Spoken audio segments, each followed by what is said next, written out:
You've felt it before. That specific exhaustion after a long social event, even one you genuinely enjoyed. Or the opposite. The restlessness, the low hum of anxiety that comes from too many hours alone. You've watched someone make a decision that seemed obvious to you and felt something close to disbelief. Not because they were stupid, because they were using completely different criteria than you would have used. As if the same situation produced two entirely different realities. You've probably blamed personality differences, upbringing, values. Sometimes you blamed yourself for being too much, too sensitive, too rigid, too detached.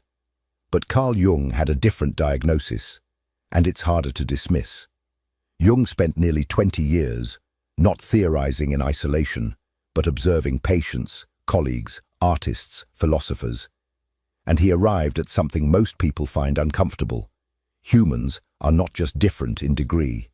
They are different in type, psychologically distinct in the way they perceive the world, process information, make decisions, and generate and spend energy.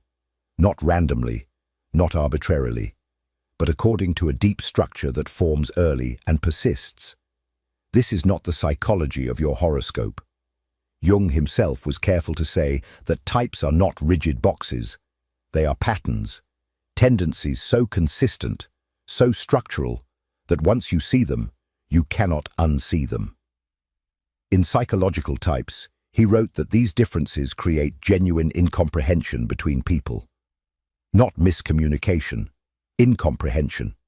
Two minds looking at the same event and arriving at conclusions so different that each suspects the other of either stupidity or dishonesty.